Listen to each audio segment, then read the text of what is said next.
Welcome everyone to today's webinar. Is your brand listening to your local reviews? We'll be starting in a couple of minutes as we still have people logging in. Thank you.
Welcome everyone, and thank you for taking the time out of your busy day to join us. My name is Crystal Tang, Listings Specialist at Reviews SEO, and I will be the moderator for today's webinar, Is Your Brand Listening to Local Reviews? Before we begin, we do have a few housekeeping items. First, we'll be live tweeting throughout the webinar, so feel free to follow and tweet at us at Rio_SEO. If you do have any questions throughout the webinar, please add them to the chat window, and we'll answer throughout and at the end of the webinar. And then finally, due to the size of attendance, attendees will be in listen-only mode to cut down on the interruptions. So throughout today's webinar, we're going to cover all aspects of local reviews. We'll take a look at how to improve your brand's reputation and drive more foot traffic in store with smarter review management. We'll discuss why reviews are essential in building trust with consumers and search engines and how local reviews can have an impact on local ranking. We'll provide tips on how to get started, and finally, we'll cover the insights reviews can tell you about your business and your competitors. Now I'd like to welcome the presenters of our webinar. We have Rio's account director and local search expert, Marshall Nyman, as well as founder of Review Fraud and SEO manager from Over the Top Marketing, Jason Brown. Marshall recently joined Rio SEO as an account director after spending the last 9 years in digital marketing on both the brand and agency sides. Before joining Rio, Marshall worked at Dine Brands International, where he led the charge on revamping the local search strategies for both Applebee's and IHOP. While at Dine Brands, Marshall became passionate about local search and online reviews, which led him to joining Rio. Marshall has his MBA in business management and loves to help brands grow by helping them improve their online presence. Jason Brown is the SEO manager at Over the Top Marketing and founder of Review Fraud. He is a columnist at SEMrush and a Google My Business product expert. He has been interviewed on the Today Show, CNBC, and various other NBC, ABC, and CBS news stations about battling online fake reviews. So thanks again to Jason Marshall for joining us today. So now we're going to take a look at why we're talking about reviews. Online reviews are quickly becoming one of the first touch points a potential customer has with a business. In a recent study by the Local Search Association, they found that consumers read an average of 10 online reviews before they feel that they can trust a local business. And in a separate study by Bright Local, they recorded that 88% of consumers say they trust online reviews as much as personal recommendations. And where are they going to leave and read these reviews? Well, of course, Google. In a study by Review Trackers, they found that 6 in 10 consumers are now looking to Google for all reviews, and 64% check Google reviews before visiting a business. These types of findings are exactly why we're here today, to highlight how important it is to have a local review strategy. Consumer intent and interaction with local reviews is directly impacting your bottom line. What exactly is the magnitude of the growth, and why is it critical to participate? Well, in a little under 2 years, we have seen our brands go from receiving 1.3 million new reviews monthly on Google to nearly 10 million new reviews each month. This is due to a number of factors, but overall, a shift in local and consumer mindsets about local businesses. Customers are seeking more and more information prior to making a decision about your business. The number of reviews businesses receive each day is amassing and impacting every single industry. So how is your business responding to this change and captivating consumers with your local reviews? I'll turn it over to Jason, who's going to talk a little bit more about this. Hey everybody, how's everybody doing today? So again, yes, I'm Jason Brown.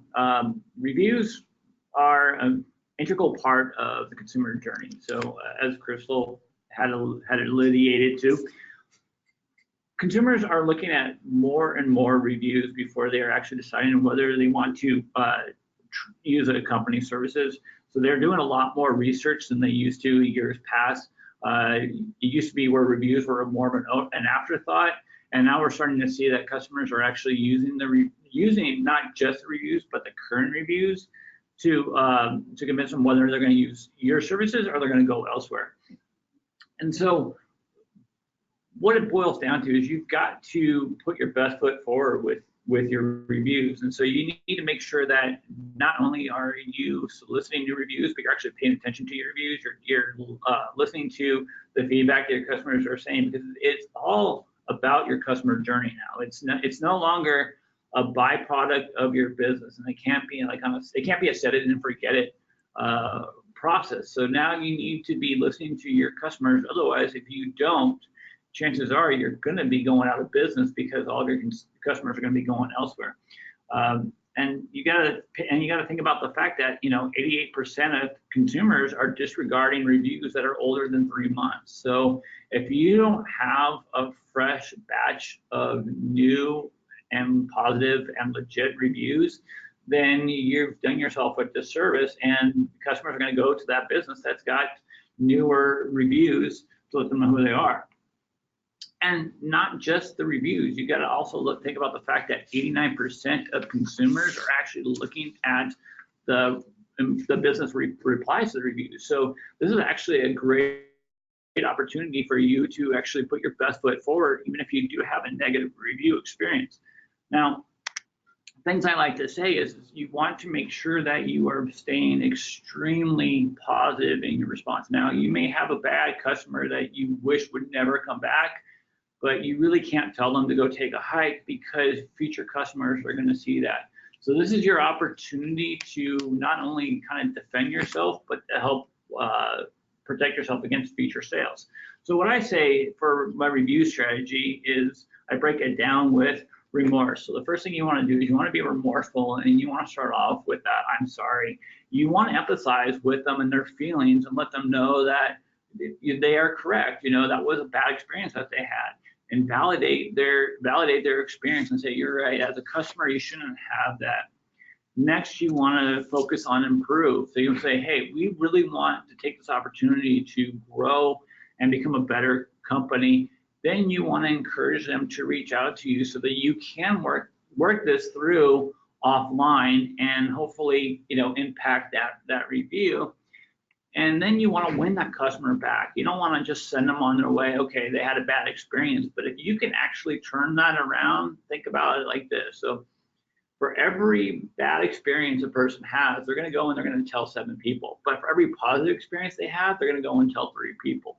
So you have an opportunity to win that customer back and do some major damage control with your referrals. And then lastly, your review response is going to greatly impact your future sales because customers are going to see that. So if you come out with this really bad attitude and you start, belittling and berating them and telling them how horrible they are, well, you know what? Customers are going to see that and they're going to go elsewhere. But if you come across as sweet as an old lady at the church social, then you know what? Customers are going to see that and they're going to want to come and use your services.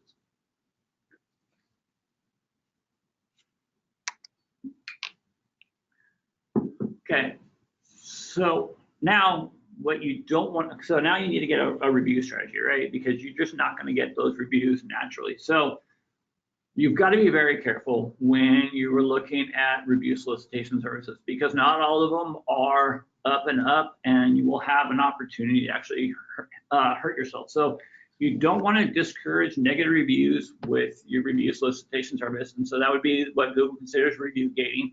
And we've actually seen instances where businesses have lost 500 reviews because they were review gating. And what review gating is if you say, okay, if you leave us 4 or 5 stars, then you can go ahead and leave that feedback on Google. And if you rate us 3 stars and below, then it's only going to be private. So Google's come out and said, please don't do that. You also don't want to run promotions and incentivize. So if you're doing like a raffle, enter a drawing to leave us a 5-star review and you'll enter a drawing to win an iPad.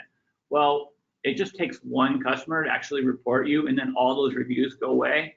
And the best part is your customer still gets that iPad and you lost all those reviews.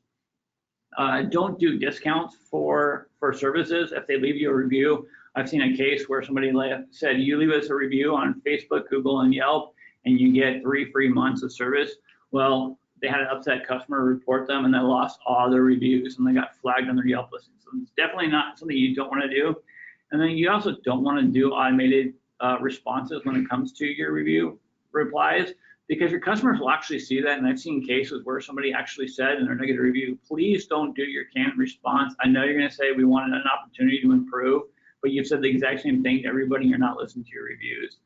And then most importantly, I have to say, I can't stress this enough, do not ever, under no circumstances, ask for a Yelp review. It will flag you with this consumer warning, and that can last on your listing for at least 90 days, if not longer. So you want to definitely protect yourself from getting reviews.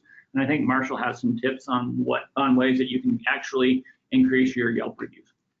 Yeah, definitely. For Yelp, you're definitely never allowed to ask for a review.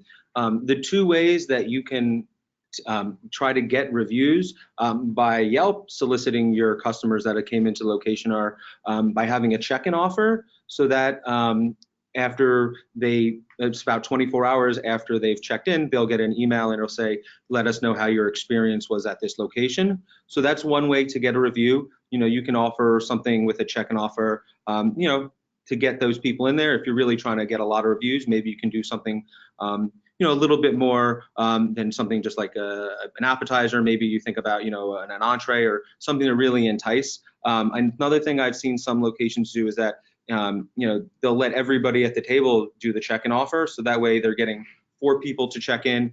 You can also ask people to upload photos. And if they upload a photo, it will also ask them to leave a review as well. So those are some ways with Yelp where you can get a review without asking the customer.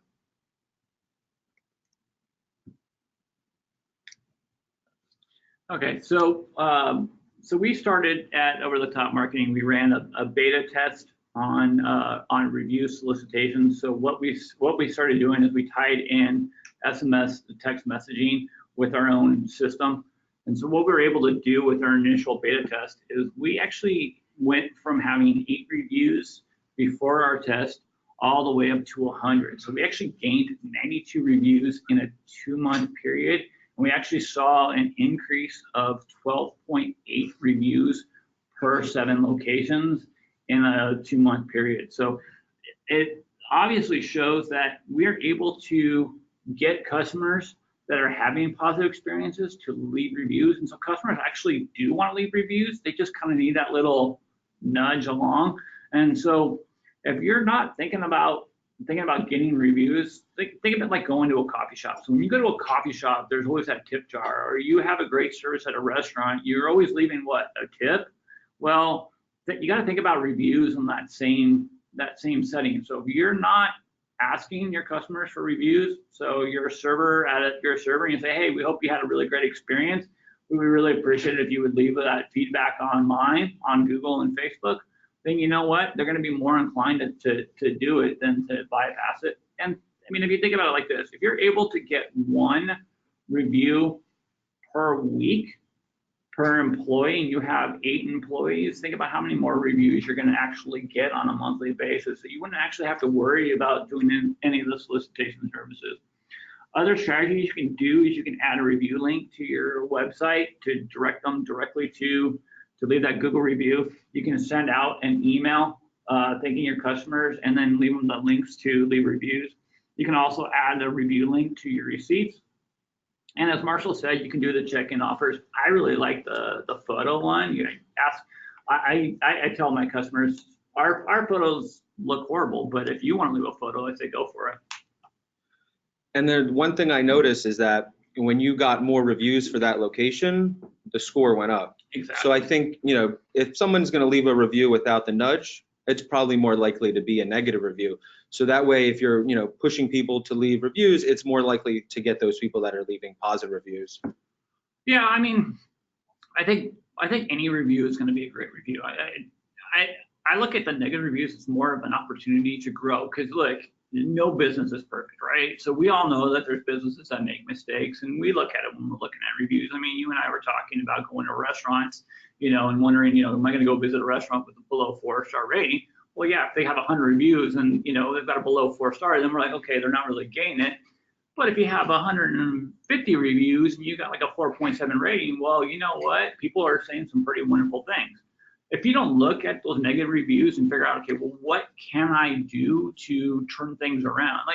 So we actually did that. So we took our reviews, we pulled them all out, and we started looking at like some common themes in our review strategies. And we're like, okay, people are saying they're having issues with the hours, they're having issues finding, they don't like the service, they don't like the cancellation policy. So we came up with a strategy and said, look, this is the areas that need to be changed. This is what needs to be improved. And let's listen to our customers so we can actually give a better experience than just, saying, hey, we're so sorry you had a bad experience, please contact us. So, yeah, I mean, this brand actually does a really great job with their customers. So they are very engaging with them. This isn't like, we don't know who our customers are. So it's helped us with the positive feedback at least. Awesome. And then we did have a question come in that I think, Jason, you can ask or answer, and then Marshall, you can add a little bit of context too. But I've heard this multiple times from, both our clients and then just other people in the industry, is what is a best practice for replying to positive reviews? I think oftentimes if people don't have the bandwidth, they focus on responding to the negative reviews, but should they be responding to positive reviews? If so, do they just say thanks for the feedback, or what would maybe be some good tips there? Yeah, so I think doing that thank you so much for the review, I don't think really does much. But I mean, I would try to make it as personal as possible. So I'm gonna brag right now. So for my wife's birthday one year, I got her a massage, and she had such a great, wonderful experience with the massage that I went and left reviews thanking the business for treating my wife like the queen that she is. So all 3 platforms that I left reviews, the business owner went and left 3 different responses and said, thank you so much for sending your wife to us.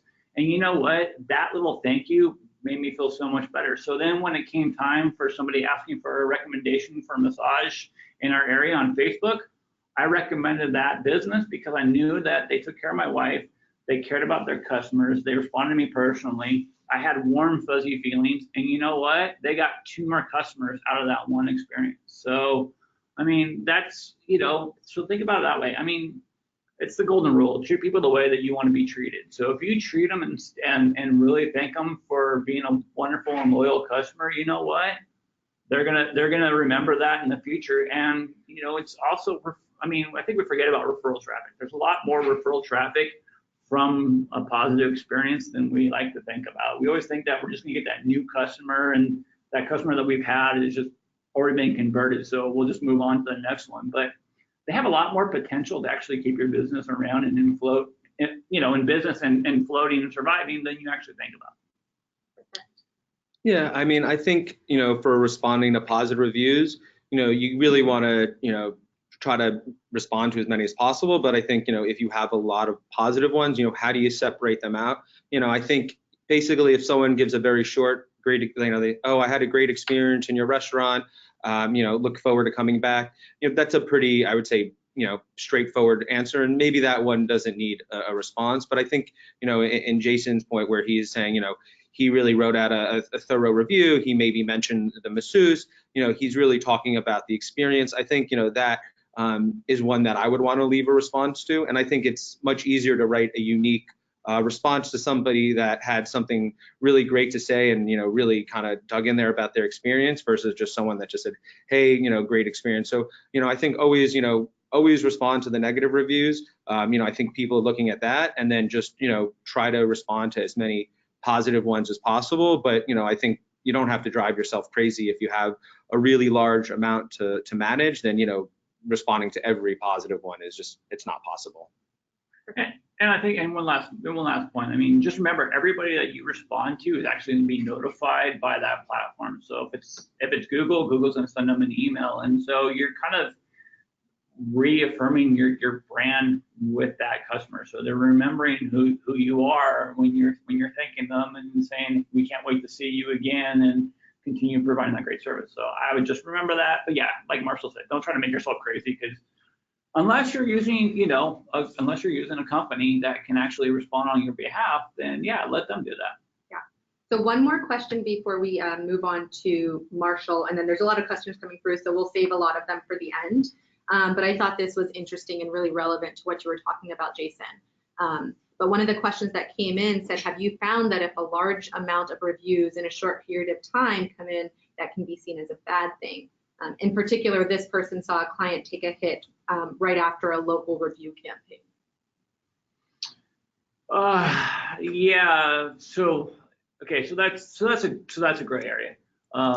Yeah. I mean, if I saw a business that had received 70 reviews in a short time frame, then yeah, I'm going to definitely be a little concerned. I actually consulted on a case where a law firm received 30 reviews in a 1-week period, and I was actually able to see how they actually were using a review solicitation service. But I mean, I think that's a short-sighted goal, and that's what I said in this when I was interviewed. And I said the reason why it's a short-sighted goal is because what happens if you exhaust your entire client base in a 1-week period, right? So now what are you gonna do to move on? Like, you're paying for this service and you don't have any other customers that you can send these messages to ask them for reviews, and you can only do it with email. So if you're gonna do it with like sending your customers text messages, you need to know that you have to actually get their permission before you can actually send them that text message. So they actually have to opt in. So don't start sitting there going, oh, I'm just going to send my customers these text messages. You can actually get in trouble, and you would actually get fined by the FCC, not the FTC this round. So yeah, it's a short-sighted goal to just try and dominate with a huge amount of reviews. Because I mean, look, it is about your customer, your journey. And I think Aaron Wyke from Gather Up says it best. And he's like, it's about your customer journey. And if you're not listening to your customers and all you're thinking about is a shiny object, I need a 5-star rating, I need 147 reviews because my competitor has 137.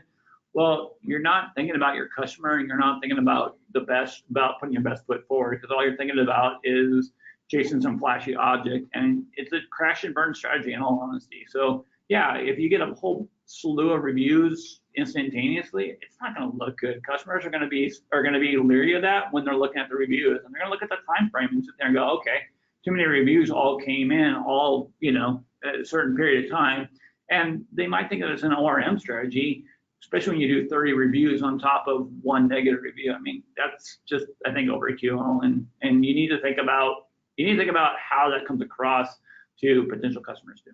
Yeah, I think too many people are focused on, you know, the stats, And really, it's more about really understanding what the feedback of the customer is. If you just want to get a bunch of 5-star reviews, you're not really going to improve your business. You're just going to improve that listings score until they find out what you're doing. But I think really it's, if you're not finding out what the issues are and you're hiding behind fake reviews, then at the end of the day, people that come into your location are going to have a bad experience and your score is going to go down instantly. So I think it's really, for people to really think about what are customers saying and how am I going to use that feedback instead of just worrying about how many reviews I have and what my score is. And I think also, I've seen several cases where somebody will leave a negative review and they'll say, man, I wish I would look at the reviews before I use this company because I had a bad experience and there's no way that anybody could be leaving that many 5-star reviews. So you're going to get called out in a negative review. And now what happened with that one negative review? They put your whole review strategy into question mark. And so now people are going to have that question mark and go, do I really trust them? Maybe I should go elsewhere. Yeah, definitely. All right, perfect. So now we're going to go over to Marshall. Thanks, Crystal. Jason, you bring up a lot of great points on why reviews are really important to your business's reputation, but reviews need to be a key piece of your local SEO strategy. For the next portion, I'm going to discuss how reviews can affect your search engine performance. If you want to dominate the SERP and map hack, then reviews are going to be an important tool. For this part, I'll be focused on Google ranking since that is where the majority of online searches are taking place, and 64% of consumers are checking Google reviews before visiting a location or taking part in a service. So first we want to look at how many reviews and the score of the location. Obviously, a location that has a high score is going to outrank a location with a low score. And how many reviews is going to be better, for one location versus another. I think, it's a two-part question, what should my score be and how many reviews I should have? And I think it goes back to what we were just talking about is you don't want to focus on the numbers, but you want to have a strategy in place to improve reviews and score. So if you have implemented a review management strategy, you'll likely increase your reviews and your score. So talking about adding, to the receipt, leave this a review, ask people to check in, ask people to upload photos, to the local pages, you could add the icons for Google and Yelp, so that way people visit your listings, so that way they're interacting with that and then more likely to leave a review there. So those are some of the ways that you can help improve those, but I wouldn't get too focused on just trying to improve those scores. Instead, just really it's about the strategy overall. And so, rank first two things that are going to be looked at are what are the reviews and what's the score. And the next thing, as we were just talking about, is the velocity reviews that you're receiving. If you're receiving, a ton of reviews in 1 month and then you don't receive reviews for, another few months, unless you're a seasonal business, that's obviously an issue. I think going back to, one of Jason's first points is, really one review a week. And I think that's a really fair goal. And so, if you try to get one review per week per location, after a year, you get about 50 reviews, which is about the average amount of reviews a location has on Google. So I think, that's a good strategy. Every week, customers will see that the content's fresh, that it isn't something that six months ago, and maybe, there was a change at the restaurant. There was a place that I was going to, and I noticed that the chef left. And before I went to visit there again, I looked at the reviews and I saw that all the reviews in the last period of time started to turn negative. So also looking at that, when they're coming in and if they're all starting to be negative is another thing to keep your eye on. What else impacts rank is definitely the third-party sites that you're working with. So Google is definitely taking a look. Are you working with Yelp, Facebook, TripAdvisor? What are your scores on those different platforms? So, let's say you have a 4.5 on Google, and then on these other platforms, you're at a 3 or a 2, it's going to look suspicious to them. So I think, you really want to make sure that, you're looking at your reviews across all platforms and you're making sure that it's consistent.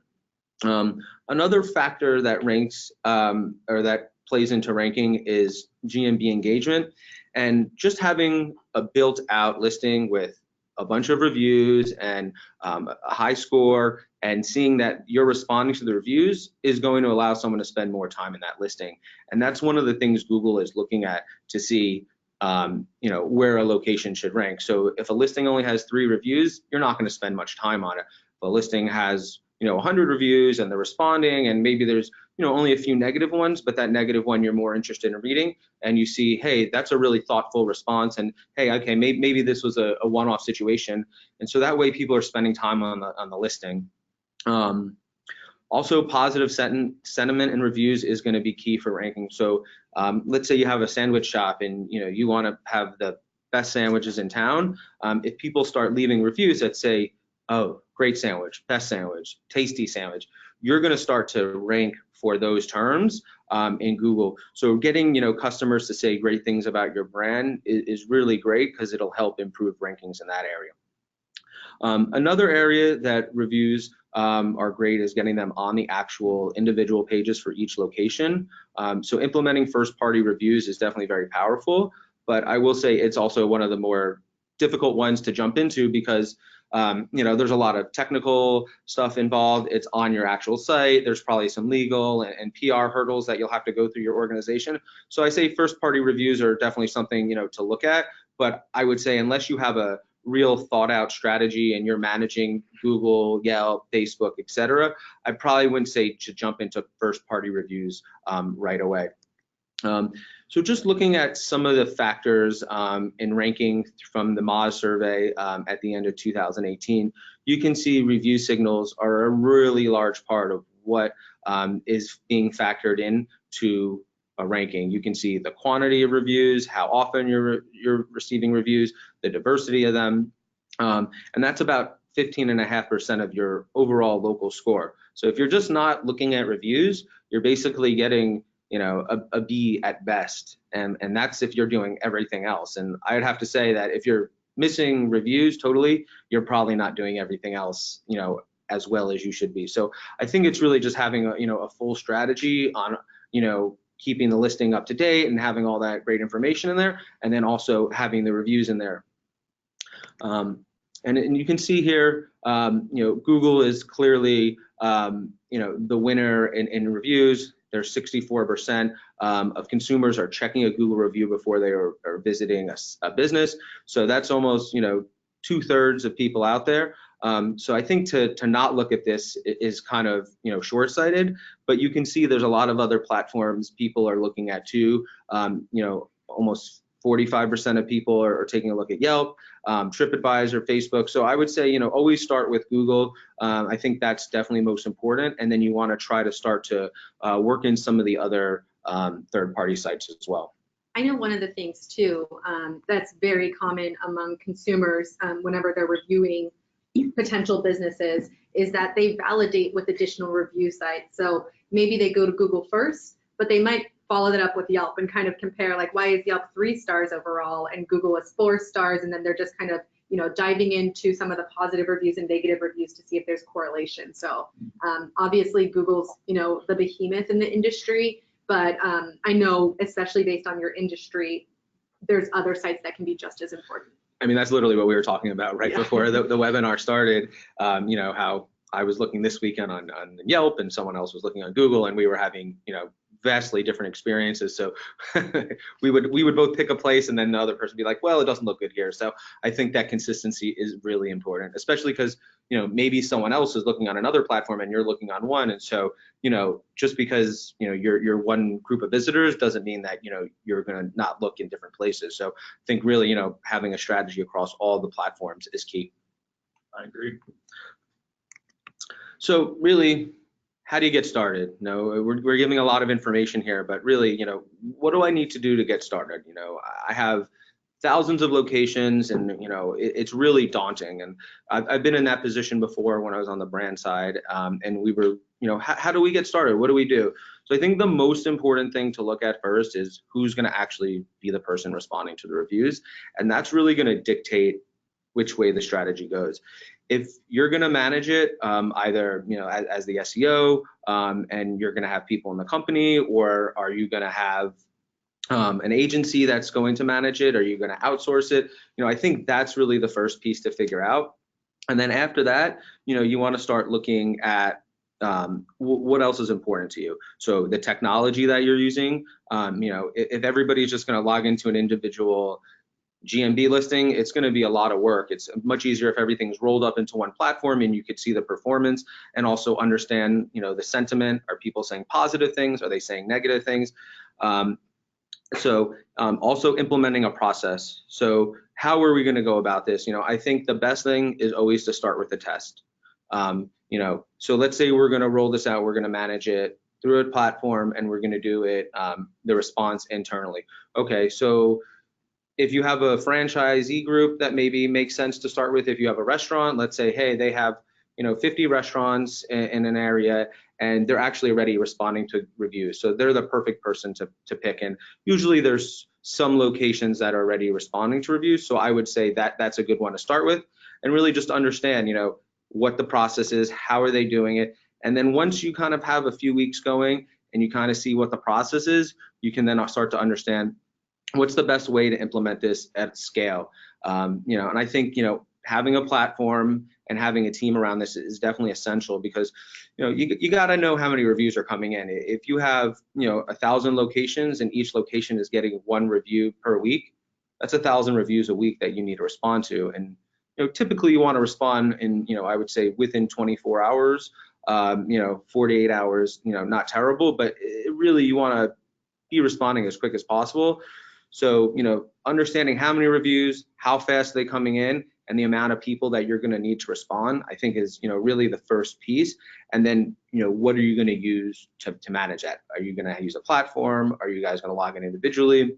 And what are you going to use as reporting? I think then the next thing is, people just kind of respond to the reviews, and that's it. But that's where, the next key piece is really taking this information and sharing it with the rest of the organization. So, even though this is, maybe more of a PR or a marketing play, it's really an operational piece. And so sharing these results with ops and saying, hey, I noticed in our restaurants, there's an issue with, this dish coming out slowly, or I noticed the temperature on this is, not hot enough, or the fries are soggy.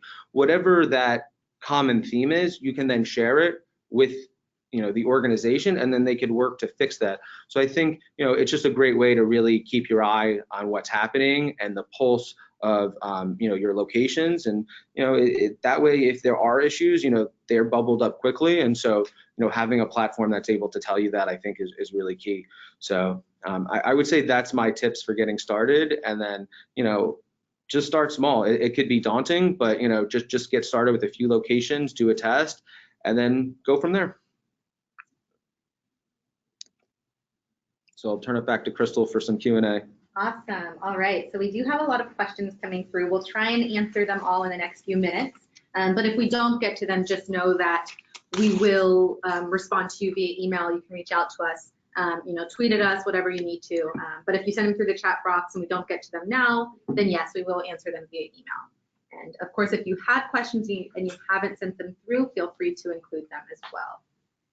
So the first question that came through is, does adding keywords to your review responses impact your listings or rankings? And I've heard this before, and I think one of the things that I do know I have noticed is that in a review from a user, not the review response, you will see it start ranking on the SERP and in the knowledge panel if someone's searching for a particular item or product or service, and that keyword is within a review that was left by a user. Google will go ahead and bold it and pull it out and sometimes rank you for those specific queries. But I haven't seen anything in the responses as a business. Have you guys? No, and Joy Hawkins, actually from Sterling Sky, actually did a whole study on this one, and she found that there was no correlation between putting your keywords in your review replies as a ranking factor. So it had absolutely nothing to do.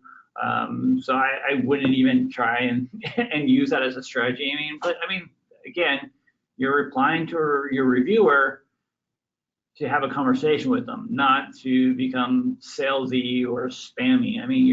You're trying to interact with your customer, not trying to increase your ranking. Yeah, and it's typically the person that's going to be responding probably isn't an SEO. So they're not going to be thinking about, hey, am I going to get some localized keywords in here? So I think as far as a strategy, yeah, it would be tough, but having them in there, definitely, it can't hurt. Yeah, and I would say as an organization, if you are on the SEO team and you are leading the charge with a review strategy internally, but again, you might be handing it off to the customer service team. I think guiding them along that, but the most important is a genuine response, answer exactly what they said, respond to them how they said it, and like maybe if you're reiterating what they said, but don't, you don't need to say, always include these specific terms when you're responding to the review, just be genuine. Unless you're, and I mean, unless you're saying, sincerely from the brand, or you're signing off with like a brand message, so if like your brand messaging is, having an amazing day, then yeah, I would add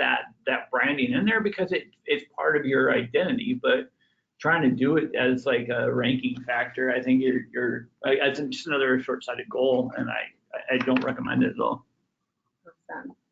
All right, and I know we covered this a little bit, but just to make sure, what are some best practices for reaching out to customers for feedback? So we covered, a lot of these today in the webinar. Is there anything, other quick tips or feedback that we can give, people that joined today? Sure. So different strategies that you can do is you can send them, and you can come up with a survey platform where you can send your customers a quick short survey. I wouldn't make it too long. The longer that you make the survey, the less likely they're going to complete it. So if you do like a couple quick questions, tell us how we're doing, let us know what we can improve on. I think that's great. I don't know if very many people know this, but if you go to Panda Express, they have a survey on the back of their the receipt that you can go and do. My wife does it all the time. To let them know how they're doing, but we get like a free item like the next time we come back. So there's different things you can do. I had a friend of mine, Jake Bonehall. He actually said that one of the things that they started doing was handwritten cards, thanking their customers. And if you think about it, I mean, how many times have you gotten a birthday card from your dentist? I mean, it's all part of that, that overall customer experience. So if you send them, a thank you card for being a great customer, they're gonna remember that. But it's a nice little place where you can just say, hey, we would love it if you would provide feedback for us online so we can know how we're doing. I mean, you can do the printouts of the Yelp icons, showing some of your highlights, some of your reviews. Another great strategy I heard from years ago was somebody actually printed out one of their worst negative reviews. And they said, this is what a customer of ours thought of us. Do you agree? And they actually had people defend them and start leaving positive reviews to let everybody else know how wonderful they were. So, I mean, they use that as a little tactic, but, I've seen that before. It gives you a good laugh. Yeah, you get a good laugh. We've done we did a social media campaign talking about, some of the negative reviews, in there, and, people get a good laugh out of it. But your customers that really love you, they're going to defend you, right? Like they're going to be like, oh no, that's not right. I don't buy that, and they're going to take up the cause for you. So, turn your customers into your brand ambassadors. In all honesty, is what I recommend. But yeah. Look at, a review solicitation service and make sure that they are above board. They're not asking for Yelp reviews. They're not doing special promotions. They're not review gating, and look into the different options out there, because your customers really do want to leave reviews. They just need to be nudged and reminded that they can do it, and then they'll be willing to do it. Yeah, I mean, I think for a lot of businesses now, they're moving towards e-receipts. So I think, having a link to your Yelp or GMB profile on there is a great way to get exposure. I think also putting those icons, on a local page, I think just talking about them more, using them more. I think some brands, are afraid to really, send traffic there. Hey, this is, we want everybody to come to our website, but, getting traffic to those listings and, getting them more engagement and getting people to leave more reviews is only going to be beneficial. So, I think it just making it part of your business is sharing it, talking about it, putting it everywhere, so that way people are inclined to leave a review. All right, one of the next questions is it better for multi-location brands to manage review response at the corporate level or have someone local do it? That is the number one question that I get, and it's a really tough question because obviously the local people, they're in the location, they know what's going on, but they're also more emotional and passionate about each individual review. So, I think it's finding a balance. I think maybe, somebody that's a restaurant manager or somebody that's just one location, maybe is not the best person as somebody that's managing a couple locations. So that way, there's a little bit more scale there, and, it's somebody that's, they're doing a bunch of them, so it's not like scary. If you're just, we're talking about, let's say, like one review per location per week. If you're responding to one review a week, and it's a lot of positive reviews and then you get a negative one, it might be a little bit harder to respond. So I think, it doesn't have to necessarily be, someone from corporate or someone at the restaurant or the service. It's really more about, someone that's, I think, getting enough experience to do it. So, that's when I was kind of saying start small, get someone that can manage a few locations and get the feel for it, and see if, making it makes sense to manage it at that level. I think at the corporate level, it's definitely, it's just getting buy-in and who's going to manage it. I think always, having another company or agency manage it is definitely going to, take the load off. But, I think some companies are concerned about their voice and, how is that going to come across? So I think it's a tough question. I don't think there's a right answer. It's really just looking at your business and seeing, what makes sense. Are you franchisee based? Do you own all your locations? I think stuff like that is what you got to talk about and just kind of get the pulse of the organization, for how they're going to be able to do it. And I think if you are an agency and you're managing multi-locations like I am and my company does, it's a great upsell to add. So we actually make sure that we get emailed each time a new review comes in, and it goes into, we pull it in through Zendesk, and so we actually have tickets for everything.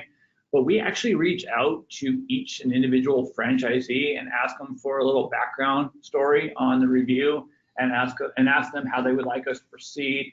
And then we say, okay, well, this is what response we're looking to do. Do you sign off on it? And they'll sign off on it, or they might. You get those franchisees, they'll sit there and say, you know what, I really want to take care of it myself. And we actually have some that take their review responses so seriously, and they do such a great job. But those are always the ones that are always doing that perform the best. When you look at their call volume, their new leads, and their conversions, and their overall positive reviews. So yeah, if you have a franchisee that wants to take it, let them do it. But if you're an agency, it's a great add-on that you can do, that you can make money, and you're also helping the brand to navigate another area of local. And in all honesty, I actually use reviews as part of my local SEO audits when I'm looking at the Google My Business listing. So I actually give them a score, of how many reviews have they gotten, and what frequency have they responded to the reviews. So I actually use that as more of an education standpoint. And you can say, look, here's this location that's struggling. They're not getting a lot of phone calls. They're not getting a lot of leads. They're not converting well. And you know what? They've got 13 reviews, and they haven't had a new review in 5 months. What's going on here? So this is where we can do a little TLC and kind of pump up their marketing plan. Yeah, and then a follow-up to that I think would be perfect is one of the users asked, how do you get buy-in in a review reputation management strategy, especially if you're a franchise organization? I think it goes back to the test. If you can say, hey, you know what, I think this is something that's going to make sense for our organization, pick 10 locations if you have 1,000, or however many, and run a test, start responding to the reviews and see if their scores go up, if the amount of reviews they receive, if their rank increases, and then also what kind of operational pieces of information you're getting to help them improve the location. So I think that alone is probably so much information and so many things that you can share with your organization that should help get the buy-in when you show them that.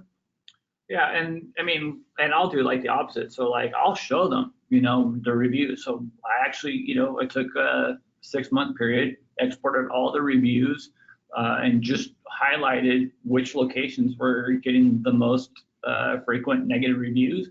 And we found, a handful of locations that I consider repeat offenders, where they kept getting, gained, and it was the same silly stuff. And so, like Marshall said, so we turned this over to operational and said, look, this is the experience that customers are having at these locations, and it's a repeated theme, so they need to, either retrain their receptionist or they need to replace their receptionist. But this is the first interaction customers are having, and it's leaving them with a sour taste in their mouth, and they're going elsewhere. So I show them, look, this is what's really going on. And so yeah, we can look at rankings all 9 ways from Sunday. How are they performing? The phone calls, the leads, volumes. But when we started looking at these glaring issues, and they were glaring, and corporate sat there and said, yeah, we've always had a strategy for trying to come up with a way to fix this and that.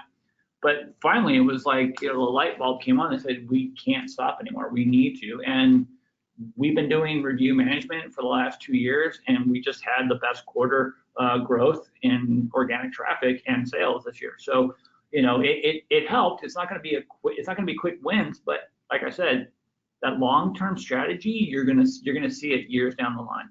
Yeah, I think it just goes back to the customer journey. When you're looking at the customer journey, the first touch point is them accessing the listing.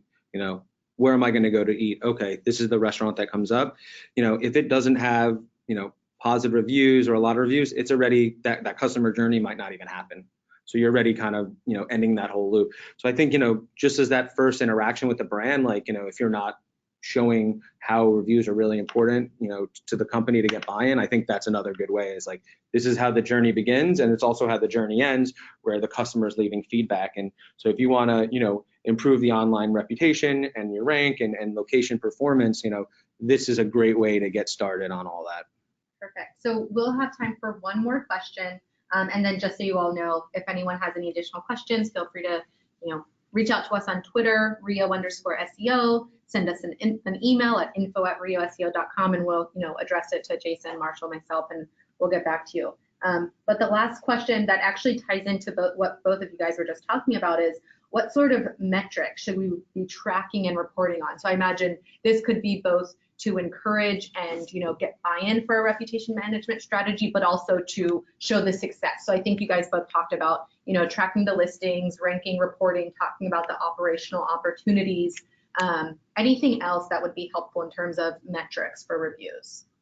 Yeah, I would include the types of reviews and the rating. So if you're doing review management and you've been doing a pretty good job of it, you should start to see a decrease in the negative reviews, and you should start seeing an increase in the positive reviews. So you can actually sit there, and depending on which platform you're using, you can actually, look at, different months.